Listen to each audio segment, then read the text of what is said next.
Hey guys, Infidel1258 here. Today I'm sharing with you some clips from a recent live event where myself and Rick on the Mountain are going to discuss draft mode tournaments. This is a mode of tournaments where you would buy X number of packs, and that would be your entry cost into the tournament. And then you would draft cards from the pool of cards within the packs that were open, maybe from your packs that you specifically bought and paid for, or maybe collectively that we all participated and bought.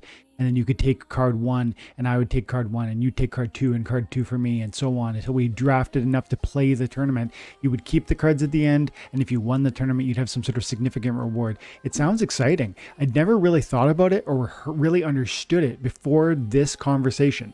And so in the beginning, you're going to hear Rick explaining what it means to me.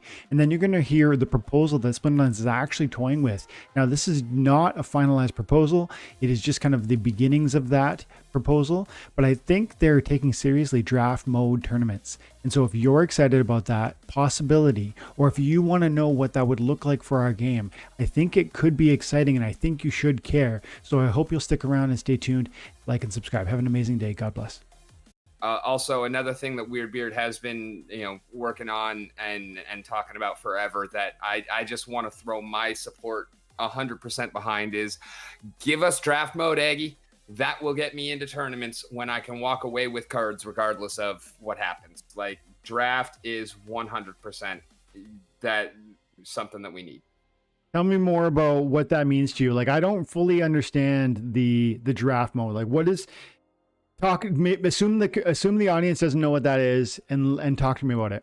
Okay, so I don't know exactly how it would work for Splinterlands, especially with the whole summoner aspect of things.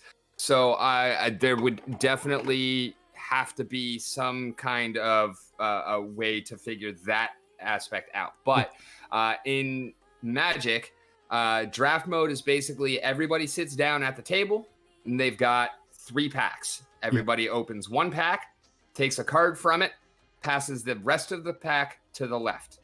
And then the person to their right passes them the pack. They take 1 card from that diminished stack and then pass it. And you keep going all the way around until every card from that pack has been taken. And then you open the next pack and you take 1 card from it and you pass it to the right. And it keeps going around the circle until that pack is gone. Then you open the 3rd pack, you take a card from it, you pass it to the left. Cool. And then you build your deck out of those cards that you have drafted. That's fun. So those are the only cards that are allowed to be played. But then regardless of what happens in the tournament, if you do well, you win prizes. If you don't, you don't. But you leave with the cards that you opened. Cool, man. That's really, really neat. Yeah, no, see, this is an idea that I've heard about, and I don't properly understand it, to be honest with you. That sounds like fun. I mean, wouldn't it be? I would assume though it would almost have to be expensive because you'd have to put in the money that justified the card ownership or the pack purchases, so that you weren't just coming into a tournament for, let's say, 1 SPS and walking away with 50 new cards. Oh yeah, no. I mean, your entries for draft would typically consist of the price of the packs plus a little bit that's going to go towards prizes. So whereas a normal Friday Night Magic would be like a $5 entry, a draft would typically be a $15 entry. So yes, they would be a tournament that would have a higher cost of entry, but it's also going to be something where no matter what, you are leaving with what you paid for. I like this idea. Actually, I'm seeing a lot of comments on the comments that you raised around the pack. I forget what it's called, the draft mode. And it looks like positive feedback. I mean, GHFC draft is a gamification of pack sales. I'm not sure if he's being critical or if he's being complimentary, but to me, that's a compliment. And then there was a game mode on Magic. Maze says there was a game mode on Magic the Gathering that was longer format, league format, where everyone opened X packs and every round on Magic was a week. Everyone could add Y packs. See, all that sounds great to me, like pack burning opportunity and cool new tournament style that would probably attract a certain Magic the Gathering audience. And by the way, guys, this is one of the possible proposals. I haven't formulated my thoughts so well on this one, but I like that you guys, the community, have draft mode tournaments. Proposal number 1. Draft mode tournaments have been the most requested feature when reaching out to Magic the Gathering or Hearthstone players. I feel like I need to say, can I get an amen out there on that one from what I'm hearing? Amen. Draft mode tournaments would see a large increase in the amount of packs sold over a longer period of time without needing to organize the packs through a sale. Draft mode would also create a new way to onboard new players. If they don't have a collection, they can jump straight in by playing in draft mode. That's true, man. Because like you're saying, you just jump in. You don't have any cards. I'm joining the tournament. I'm buying the 5 packs required, and then I'm getting the cards that are in there. And he talked to me. I think there's what if you don't get a summoner? There's possible solutions that we need to look at here. But pros: increases pack sale, new game modes get players excited. I think that's true. Easy to onboard new players with no cards. Yep, I think that it sounds like I'm learning. Like as I hear you talk about it, Rick, that really resonates with me. Heavily requested by the community. Level playing field, different experience type. Cons: heavy developer resources needed. Must account for bot involvement. Yeah, requires resources to enter. Yeah. And that's why also like that bot involvement, that's why just like the ghost card tournaments are locked behind KYC, draft should also be locked behind KYC. I'm 100% in favor of that because it needs to be something for the actual players. But yeah, it does address so many of the problems that we have that the team is working so hard to figure out answers for. Yeah. It helps greatly with new player experience. We don't have to burn 3 million Chaos Legion packs. Put them into draft mode. They will sell. And yeah, I mean, the game is similar enough to Magic that a lot of Magic players, if they gave it a chance, would fall in love with it. But it's dissimilar enough to Magic that we're not actually drawing the Magic community yet. And like, any Magic player who is here absolutely loves it, but we don't really have that appeal. And I think that another one, like this is a free advertising strategy for you, Aggroad. Moto is a problem. MTG Online is a problem because there are literally people that have just lost their entire collection that they have spent tens or hundreds of thousands of dollars on because Magic cards are freaking expensive. And when you're playing online, you don't own any of it. It is all tied to that system. And therefore, if you lose access or if you got banned, you have nothing to show for it. And that is exactly why I never played Magic Online. And when I found Splinterlands, it was like, okay, it's not quite Magic, but it's, you know, paper Magic only online because I own my assets. And even if something happens with the game, I can still sell my assets. Cool. And that is exactly what the difference is, because I haven't actually played a game of Magic in years. Yeah. Because I just don't have the time to get out on a Friday night to FNM, and since I moved away from Colorado, I really don't have any Magic friends. And to the point where I actually just sold my entire collection. I still have all my decks, and I have like my collection of Hydras, my collection of Lightning Bolts, but I sold, you know, the greater part of my collection, over 10,000 cards. And the amount that I got for it was pitiful because I, you know, been trying to sell to other collectors, didn't have any luck with that, ended up having to take it to a store to pay some bills.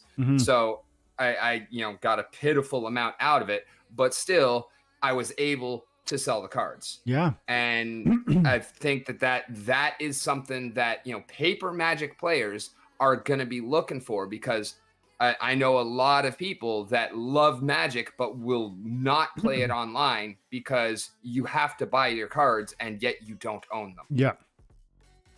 I want to keep talking about the draft mode here. I want to read a little bit more here on the format styles I was reading. It's pretty much exactly what you said, but I want to say it out loud from how they're articulating it, so those who would be excited can hear the eye through which they're framing it. And then maybe clearly they're hearing you guys. If this is you asking for this stuff, like, continue to ask for it. Reach out to Weirdbeard. Tell him how much you continue to tell him. He's hearing you.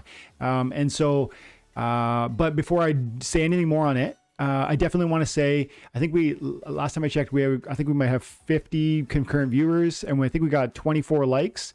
So guys, do me a favor, take a moment, hit the like button. It's the one way that people are going to receive it, especially when we do live. Like I do the lives at this time. I do them, a totally different time. People aren't aware that I'm even live maybe. So hit the like, help people reach this audience and this game. Thank you guys. But let me see. I also wanted to say about that. Like I say, I just want to read their format styles. He goes, format 1, you pay an entry fee equivalent to X number of packs. Players then open said packs and are shown the cards that they have unpacked. Players are given a ghost card maximum level version of a card to compete in the tournament with.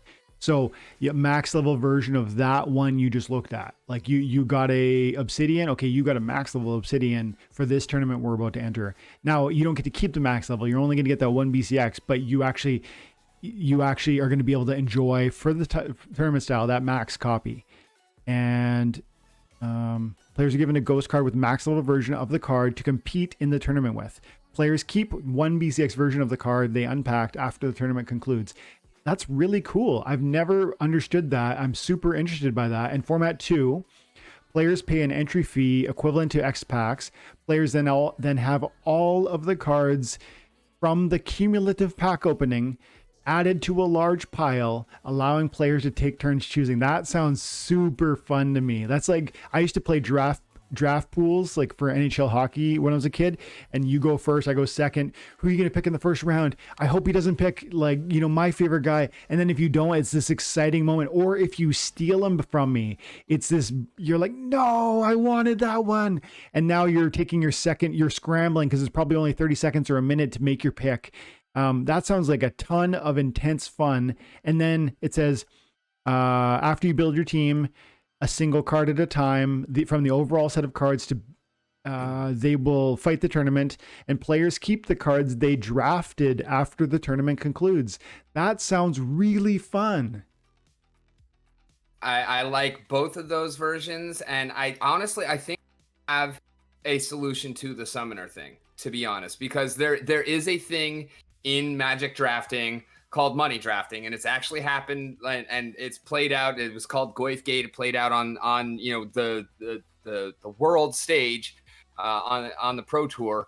But sometimes you take a card that is the best card choice for your deck. Sometimes you take a card because it's worth more than other cards, and obviously summoners do tend to be worth more than other cards. So you could do a draft mode where like you're entering at, say, gold level, and so everybody has whatever for the set, because obviously you're going to be typically drafting from a single set. So say we're drafting Chaos Legion, you've got all of the rare Chaos Legion summoners available at max gold level, and then like as ghost cards. So if you draft a summoner, you can take it and have that copy of the summoner to own, but it's not actually going to help your deck. Or you can pass the summoner on to somebody else and take the card that actually is going to help your deck. Mm-hmm. And one of the things with Magic drafting specifically is, it's got a very similar layout to you've got the 5 colors. And so you kind of want to pick 1 or 2 that you're drafting in and ignore the rest. So, sometimes you get a money card or a legendary or a mythic in Magic that is, off color, but it's a really strong card. And so sometimes you take that, or sometimes if I'm in red, you take the lightning bolt instead, even though it's not really worth money or anything like that. It's what's going to help you win the prize. Mm-hmm. So it does kind of put in that level of a decision making as well. Mm-hmm. I'd never even thought about like the sports style drafting where you put it all into a pool and then take that. Sounds absolutely insanely fun to me. Yeah. And it does feel like that one would be a little bit more difficult for someone who is newer to the game to get into, but I would absolutely support like both of those. Like there's no reason why we couldn't have both. Obviously that would be, more developer resources. And so I wouldn't expect them both to come out at the same time, but you could work on one and then that's going to make the other one that much easier as Hmm. well. Hmm. And obviously, it is going to take some developer time, so I'm not expecting it tomorrow or anything like that. Yeah. But it's I don't feel like it would be that much. We already have ghost card tournaments. We already have tournaments. So I feel like most of the infrastructure is in place. It would require some tweaking and some new coding, but I feel like it would not be kind of on the level of land. It's not going to be that complicated. So I feel like they could definitely do um, a little bit. It could happen within the first couple of months of the year. Yeah. Yeah, man. I don't see how that would be. That was one of the cons that Weirdbeard suggested, was like the high kind of developer requirement or the workload. I'm not sure I see it. Like, it sounds like a tournament where, yeah, you know what? It's probably a whole technical thing I'm blind to, but you would need to create a way where when the pack's opened, the cards are held in escrow and they're visibly seen on a UI user interface, and then all participants in the tournament are randomly positioned around a table. Rick's first, Dwayne's second, Jarvis third, Gathering the Magic's fourth, etc. And we draft in order around the table. All of that being automated and trustworthy, without sort of like cheats or hacks or whatever. And then the cards are being selected, and when it's selected, it's now on my account permanently. So there is technical stuff there that's going on, but it sounds so easy. Maybe it's super hard, but I think I'm so glad you talked about these things, because I actually, like I said, he shared that with me, and to be honest, it went over my head. Like, I'm like, oh yeah, I've heard people talk about this. I don't really get it. Like, what's the deal? Like, so what? Why would I want to pay $50 to join a tournament and get those cards? I totally get it now, because it's like that even playing field, everyone being at that ground level, and you coming in and really being able to enjoy the skill opportunity, not the money opportunity of play. Plus, it's actually this new skill where not just how well do you play with these cards that you've got through luck, a little bit through But luck. how well do you choose the cards to play with? Yes. And that's always been my favorite part of Magic, because and the same thing happens in Splinterland a lot of times in Magic. There's the RNG aspect of it. Like, you might just lose because you draw 7 lands in a row and your opponent does not. And that was also the biggest thing I hated, was with Magic, like, out of every 3-game round, there would be at least one game where one person does not get to play. And I hate winning against an opponent that doesn't get to play almost as much as I hate losing because I don't get to play anything. Mm-hmm. And Splinterlands does completely negate that just by the way the game works, because you are putting out your team and then your team does whatever your team does.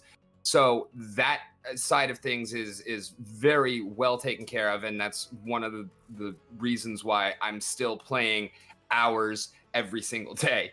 But with completely lost my point here. Yeah, man. No, it's good.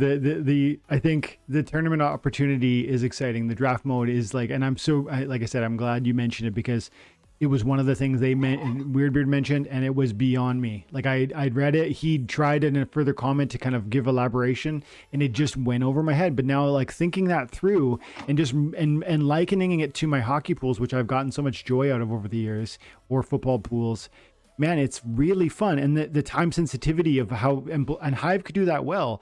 Well, it's Rick's turn to pick a card.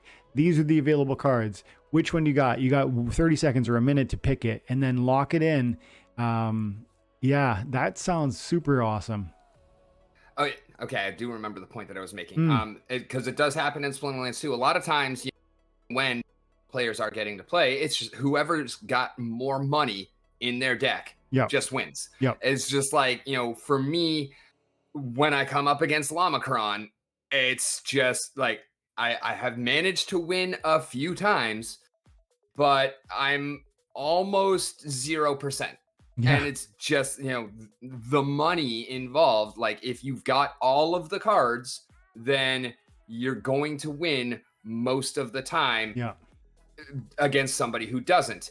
And draft exactly as you said, it's the equal playing field, because I was never the guy that was able to come in with the tier 1 deck with, all the perfect deck list. And believe me, those perfect deck lists exist. Like the people who are, constantly coming in the tops of the tournaments, the people who are on the pro tour, like they've got things down to the point where you know exactly how many copies of every single card are in their deck, because they've already figured that out down to a science. So we know when 2 copies of this card is better than 3. We know when 3 copies is better than 2. And so there is very little in terms of variation of a similar deck list when you're at that level. But if you don't have all of those cards and you try and build a similar deck, then you are always going to lose against that player who is actually running that list exactly. Mm-hmm. And when you're playing in a limited mode like draft, or also sealed is slightly different, because instead of 3 packs and then passing it around, you open 6 packs and there's no passing. You just build out of those 6 packs. Those even the playing field a lot, because you're not going to be coming up against somebody who's got 4 copies of every mythic, rare, or legendary. Yeah. So that also is a serious factor that would come into it. Now, one of the things that I feel like is not really answered, and would kind of need some figuring out, is, there is the aspect of multiple cards. In Magic, typically when you're building a deck, you can run up to 4 of any card.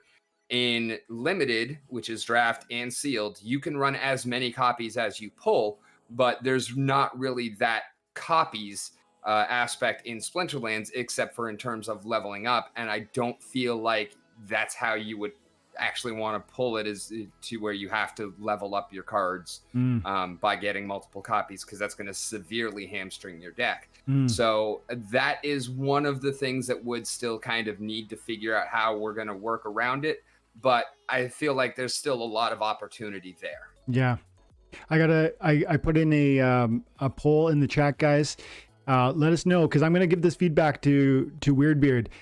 First of all, it seems clear to me that you guys mostly like the idea of Battle Pass. 23 people voted, 86% approval. Now I've asked which one's first, which proposal first, draft mode tournaments or Battle Pass.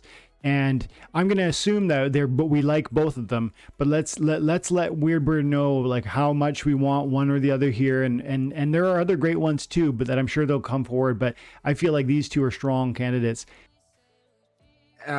Crypto Flash. Well, it wouldn't even be the winner keeps the summoners that pulled in the packs. You would have, in my honest opinion, you would have the choice of, if you open that summoner, then you have the option to take it knowing that it's not going to help your deck because you've got the Ghost Summoner, or you could pass it on and draft a card that's actually going to help you, because we know that the summoners are going to be the most valuable cards aside from, the legendaries and specific epics.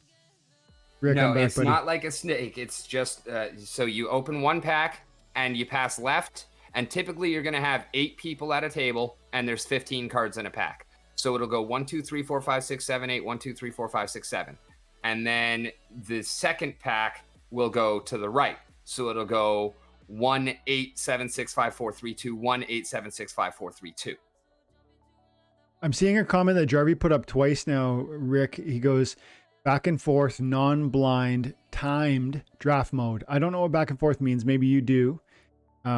After seeing, it means that rather than having a table of 8, you're actually going back and forth against your opponent. So maybe you're actually like doing that for like per game, rather than like drafting for the tournament and then playing games. You would actually enter the tournament and then draft per game. That is something that would potentially fit the way Splinterlands works a lot better. Non-blind, so I can see your selections while you're picking them?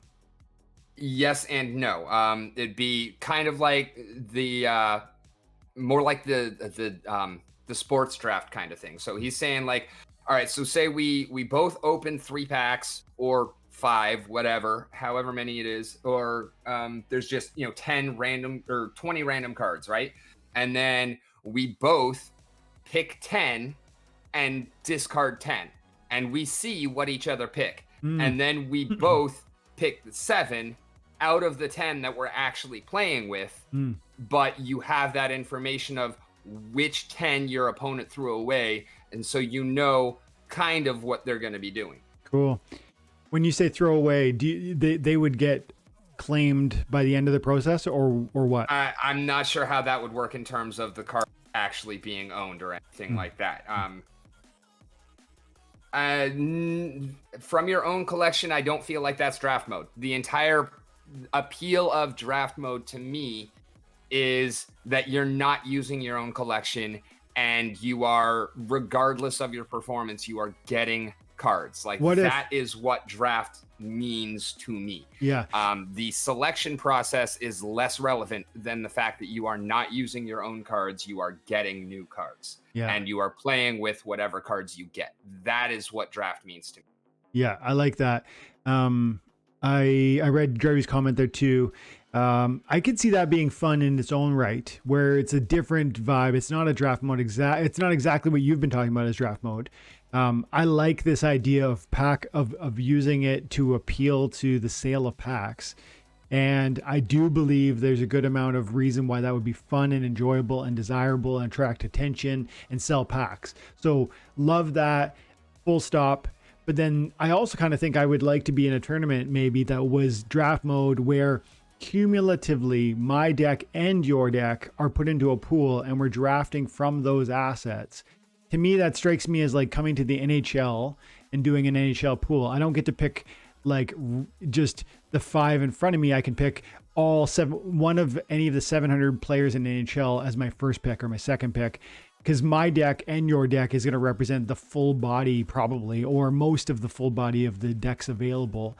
I think that can be fun in its own way, but I like what you're saying, and I like that you push back on that, because I think that is different enough that it's almost its own idea. Yeah.